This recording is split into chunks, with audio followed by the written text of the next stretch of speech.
estar fora de uma universidade grande, aqui no Brasil, por exemplo, a USP ou a UFRJ, foi um fator de dificuldade para vocês ao longo da pesquisa? Não, para isso não.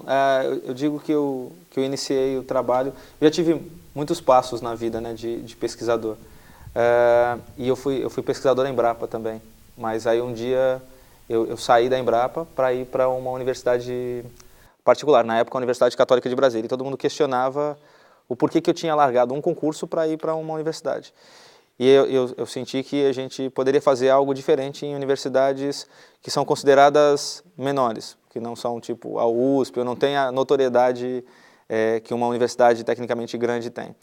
Mas a verdade é que isso nunca me dificultou, nem dentro do país. Eu sempre tive um respeito muito grande dos órgãos de fomento e dos outros pesquisadores, né? E nem fora do país. Né? Fora do país, para eles dificilmente veem com grande diferença, por exemplo, a UCDB e a USP. Para eles é uma universidade no Brasil. É diferente de Harvard, ou do MIT, outras universidades. Então, eu nunca tive nenhum problema de desenvolver pesquisa em universidades fora do eixo de trabalho. Muito pelo contrário, eu acho que fluiu melhor por conta de eu estar fora do eixo. Bom, o senhor se formou-se no Ceará, fez o doutoramento em Brasília. Quando o senhor chegou aqui no Mato Grosso do Sul, o senhor sentiu alguma disparidade, alguma diferença entre a pessoa que estudou aqui e a pessoa que estudou de fora, alguma coisa assim? Assim, porque eu também eu tenho uma via longa, né? Quando eu terminei as coisas em Brasília, aí eu fui morar na Escócia, morei nos Estados Unidos, morei no Canadá. Antes de eu chegar aqui no Mato Grosso do Sul, eu estava morando no Canadá. Eu estava trabalhando fazendo um sabático na University of British Columbia.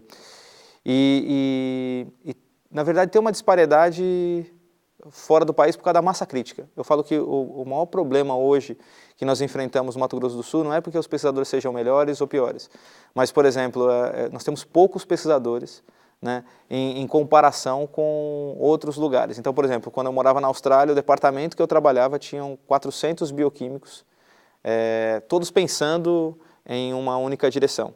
Hoje, eu acho que nós não conseguimos somar 400 bioquímicos dentro do Mato Grosso do Sul, que trabalhem com pesquisa. Então, isso é um complicante. Eu acho que o maior desafio do nosso estado é nuclear gente boa para fazer ciência de boa qualidade. E para isso tem que mandar essas pessoas para fora, né? Elas têm que ver como é que funciona em outros países, nos grandes centros, para poder pegar esses modelos e aplicar. As referências de produção de ciência. Isso, exatamente. Nessa pesquisa, em específico, o senhor sentiu a falta de algum suporte aqui na nossa região, já do ponto de vista tecnológico?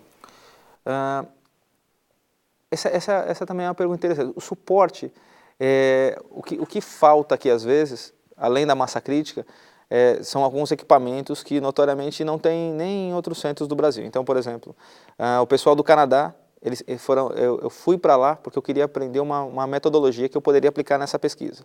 Eles tinham algo muito único, que eram bactérias bioluminescentes. Então, essas bactérias bioluminescentes, elas emitiam luz, e eu podia ter uma quantidade ínfima do meu peptídeo, e toda vez que eu colocasse, se ele funcionasse, eu conseguia detectar luz.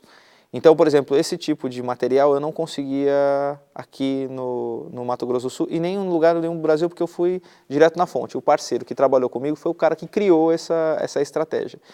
Então, eu não senti falta do suporte do Estado em momento nenhum. Mas sinto falta, assim, de algumas tecnologias em específico e, às vezes, da massa crítica de mais cabeças pensantes para nadar na mesma direção científica. Uhum. O senhor acha que aqui no nosso estado tem alguma dificuldade em ser superada, não pensando em uma universidade ou outra, mas de maneira geral, tem alguma dificuldade a ser superada?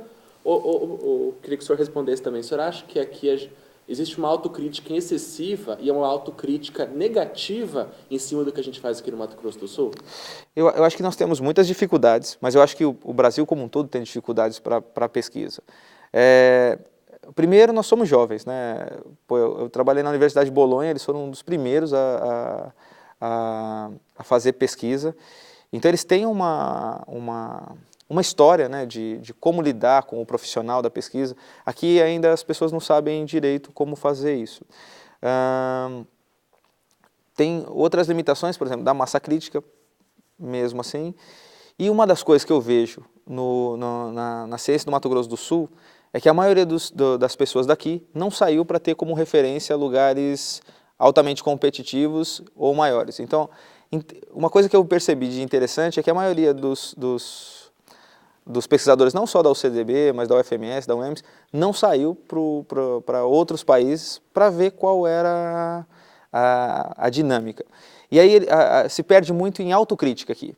Eu acho que, por exemplo, quando você se compara com algo pequeno, você sempre acha que é grande. Eu falo isso por mim. Toda vez que eu acho que eu sou muito bom, eu vou trabalhar com um cara tipo Prêmio Nobel. Que aí eu começo a enxergar o que está faltando em mim como profissional, porque eu estou vendo um cara que opera num outro nível. Então, eu acho que isso é uma das críticas que eu tenho aqui para o Estado. As pessoas têm que sair, ver como é que funciona num outro nível, para depois retornar e aumentar o sistema produtivo. O senhor acha que falta essa referência do pesquisador local? Acho que falta. Porque é difícil você ter uma referência se você não sai, se você não vai ver. E é diferente de você ler um livro. Pô, você pode ler um livro, sei lá, do Watson que descobriu o DNA, mas é diferente trabalhar com ele. Porque você vai ter uma referência real de como o cara vive.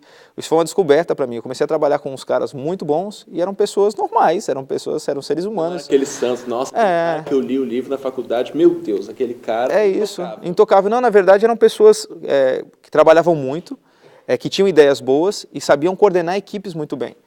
Isso foi uma das coisas que eu aprendi muito no Canadá. O cara que me recebeu lá, o nome dele é Bob Hancock, o cara é indicado para o Nobel 4 vezes.